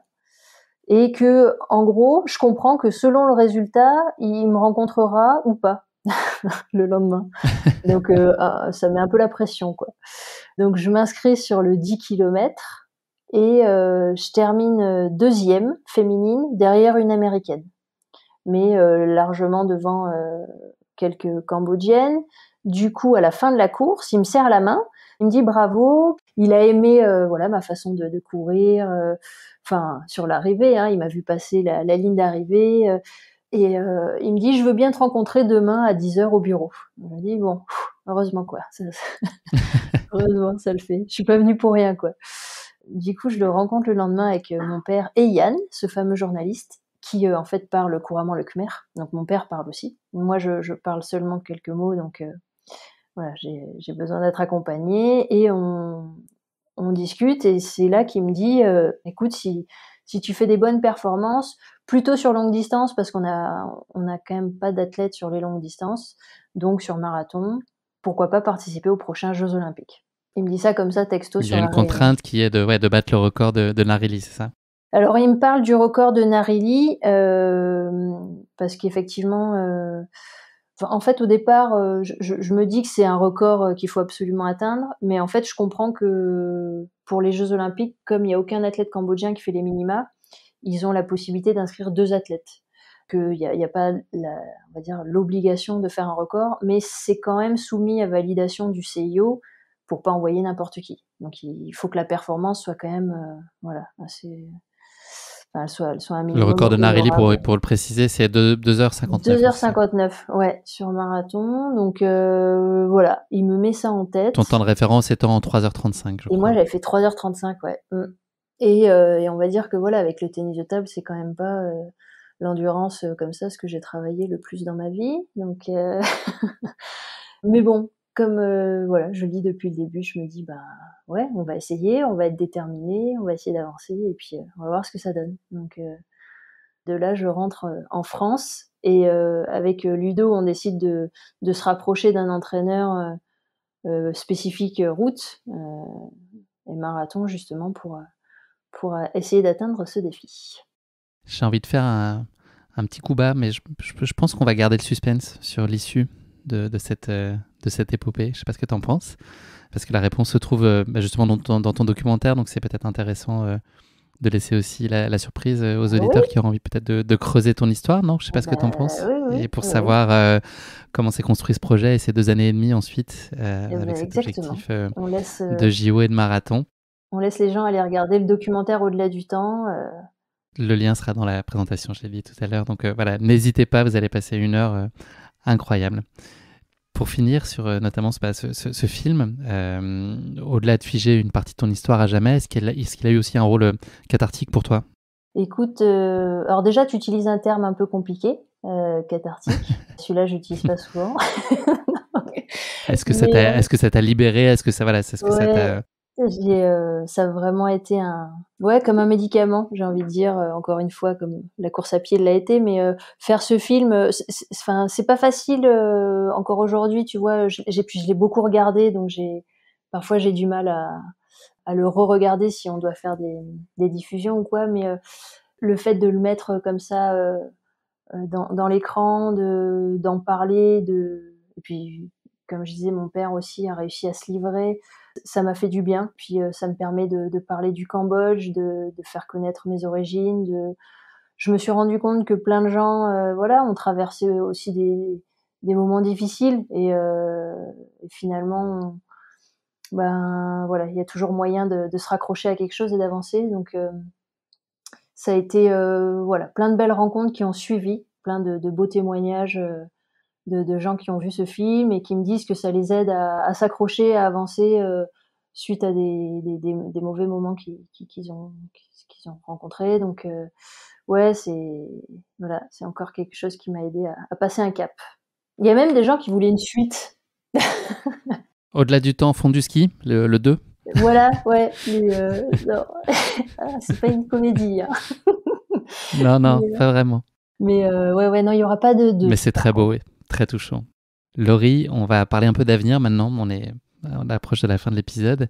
Ton année 2023, pour reboucler ce qu'on s'est dit il y a un peu plus d'une heure maintenant, elle a été très contrariée par cette blessure et donc les plans ont changé, en tout cas d'un point de vue sportif dans le sens athlète, Oui, puisque tu vas quand même pouvoir enfin, tu vas nous raconter un peu tes rendez-vous de l'année, mais tu pourras en tout cas y figurer quand même plutôt ouais. dans l'encadrement en tout cas. Et puis il y a aussi 2024 et Paris, l'échéance olympique. Est-ce que tu peux nous raconter un peu comment vont se dessiner les prochains mois et puis Mmh. les grands rendez-vous, dans quel Alors, contexte tu y seras? les plans ont changé, mais quand même, sur 2023, je gagne le Snow Trail de Serre Chevalier. Donc je suis quand même à 100 % de victoire, hein, pour les auditeurs. J'aime pas Invaincu en 2023. j'aime pas me le raconter, mais quand même. En fait, en disant ça, je me dis: «C'est pas vrai», parce que j'avais fait un cross la semaine d'avant et j'ai pas du tout Bah, gagné. sur la Donc deuxième quinzaine de janvier 2023, tu es voilà, invaincu. sur, hein, bon. On commence par Et le ça en positif, jette. toujours, ouais, voilà. Et puis, les plans ont changé. Il y a les Jeux d'Asie du Sud-Est, au mois de mai qui se déroulent au Cambodge où, j'ai déjà participé en fait sur 5000 mètres sur cette compétition. Donc déjà ça, il y aura pas. Donc je suis vraiment déçue de pas pouvoir faire 12 tours et demi de piste, hein, parce que c'est quand même un effort sympa. Complètement fou. Non, mais bon, ce sera pour une prochaine. Les mondiaux de trail au mois de juin en Autriche, où j'irai comme coach avec le coach, hein, mais voilà, on a quand même une dizaine d'athlètes qui participent soit à la course de montagne, soit au trail court. On s'est pas mis sur trail long ce coup-ci parce que voilà, le haut niveau international est vraiment très très élevé, donc c'est difficile d'aller courir avec eux. Donc sur la course de montagne et le trail court, voilà, on ira défendre nos chances avec le maillot cambodgien. Et j'étais inscrite sur la CCC aussi au mois d'août. Donc à mon avis, je serai plutôt sur le stand Evadict, à faire la promotion, hein, de jolis baskets, mais ouais, ce sera trop tôt pour reprendre. Mais voilà, c'est quand même tous ces événements dont je parle que je vais louper. J'essaierai d'y être malgré tout pour en profiter si tout se passe bien. Et puis voilà, une fois que ce sera passé, moi je serai en train de reprendre à l'automne pour voilà, si je peux refaire une course quand même d'ici la fin de l'année, ce serait chouette, pour reprendre un peu goût. Mais voilà, je me dis: «Bah, c'est comme ça, ça m'est déjà arrivé, je sais que je suis revenue», enfin, quand je vois la tête de mon quadriceps qui a perdu 10 centimètres presque, je me pose quand même des questions, mais non, je sais que ça va revenir, donc c'est voilà, j'aurai encore plus envie et je sais que je profiterai encore plus, voilà, de la chance que j'ai de courir, quand je pourrai. Et Paris 2024, Et Paris 2024, bah, quand on cette est, petite course de quartier. ouais, exactement. Voilà, on est toujours en lien avec la fédération pour ces 2 places qu'on a en athlétisme, pour Paris 2024. Donc on a déjà eu l'occasion d'en parler. C'est vrai que nous, je dis «nous» avec l'étiquette de la conseillère à la fédé, on essaye d'œuvrer pour trouver des jeunes athlètes qui ont le potentiel. Aujourd'hui, s'il y a pas forcément d'athlètes, pourquoi pas essayer voilà, de me présenter. Alors on est plus parti sur le 5000 mètres parce que c'est vrai qu'en marathon, même si vous verrez ce qui se passe dans le film, hein, t'as vu, je vous... ouais, Ouais, ouais. joli. Euh, ouais, je me suis tournée sur le 5000 mètres depuis l'an dernier et voilà, on s'était dit que ce serait une discipline sur laquelle je pourrais éventuellement me présenter. Donc ça reste dans un coin de ma tête parce que voilà, si je reprends à l'automne et que hein, on sait jamais, j'arrive à retrouver des très bonnes sensations et défendre ma place sur 5000 mètres, voilà, pourquoi pas y aller à Paris 2024. en France, les Jeux Olympiques, une compète que j'ai jamais pu faire quand j'étais en équipe de France de tennis de table. Ce serait une belle boucle de bouclé. Donc voilà, ça, on sait pas. On y pense. L'avenir nous le dira. On se dit pourquoi pas, ouais, et l'avenir nous le dira, exactement. Laurie, j'ai une dernière question dans mon escarcelle pour toi. C'est un classique de ce podcast, c'est le motto de la fin. Est-ce que tu as une devise que tu aimerais partager avec nos auditeurs ? Eh ben écoute, oui, et c'est une devise voilà, que j'aime bien et qui me caractérise un peu. Ce serait d'être sérieux sans se prendre au sérieux. Voilà, c'est un peu comme ça que je fonctionne. C'est quand je fais quelque chose, j'essaye de le faire le plus sérieusement possible, mais sans pour autant me prendre au sérieux parce que la vie est courte, que voilà, on sait jamais ce qui peut se passer. C'est vraiment important de s'amuser. Et comme je disais tout à l'heure, la course à pied, ça doit rester un jeu, ça doit rester du plaisir. Donc voilà, c'est comme ça un peu que je fonctionne. Et puis voilà, le fait de donner du sourire, j'en reçois en retour. On dit souvent que la vie est un peu comme un miroir. Donc voilà ma devise. Elle te va bien, elle te va comme un gant. Merci beaucoup Laurie, c'est malheureusement déjà la fin de cet épisode. Merci de nous avoir fait vivre ce trail d'Angkor qui est un vibrant hommage rendu à ton père, à son histoire et aussi évidemment à ton histoire et qui t'a permis de te reconnecter à tes racines cambodgiennes. Je suis un adepte de l'audio comme tu peux l'imaginer, mais le format podcast ne m'en tiendra pas rigueur. J'en suis certain, je vous encourage tous, vous l'aurez compris, dès maintenant à vous plonger dans le film Au-delà du temps qui t'est consacré et qui raconte l'essentiel de ton histoire récente, depuis la perte de ta fille, en passant par les premiers pas au Cambodge, les championnats du monde de trail, jusqu'à l'issue de ton rêve olympique. Voilà, le film est disponible à l'adresse au-delà-du-temps.com. J'ajouterai donc le lien dans la description de cet épisode, je vous l'ai dit. Voilà, je peux que vous encourager en tout cas à plonger dans cette heure de documentaire qui va à coup sûr vous prendre au cœur, aux tripes et aux yeux. En tout cas, ça a été le cas pour moi, ça m'a retourné. Je dois vraiment te le dire, je ne suis pas le premier à te le dire parce que le film a été primé à plusieurs reprises. Donc ça on exprime la qualité, mais en tout cas, voilà, moi ça m'a pris aux tripes et ça m'a profondément touché. Mais voilà, je suis d'autant plus content qu'on ait pu en partager, en tout cas, ton parcours de vie et voilà, échanger aujourd'hui. Ça a été un vrai plaisir pour moi.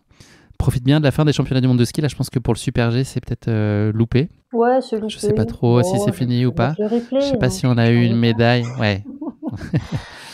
Plus sérieusement, je te souhaite d'être vite à nouveau sur pied et surtout bien sur pied, pas forcément vite, mais en tout cas dans les meilleures dispositions pour te réaliser dans tous tes beaux objectifs, parce qu'il y en aura évidemment plein, j'en suis certain. Merci beaucoup. Et puis de toute façon, j'ai plein de podcasts à écouter, moi aussi, le temps de revenir. Donc je te conseille Course Épique si tu as l'occasion, très sympa. Oui. Enfin, j'espère. Merci pour tout Laurie, à très vite. Merci Guillaume. Merci à tous d'avoir écouté cet épisode. Si vous l'avez écouté jusqu'ici, c'est qu'il vous a probablement plu, alors n'hésitez pas à le partager autour de vous et également à vous abonner, à noter et à rédiger un avis sur votre plateforme d'écoute favorite. C'est essentiel pour que Course Épique soit mise en avant et puisse ainsi continuer à se développer. Cela ne vous prendra que quelques secondes et ça change beaucoup de choses pour le podcast. Merci encore infiniment pour votre soutien et pour votre fidélité et je vous dis à très bientôt pour une nouvelle Course Épique. Évidemment.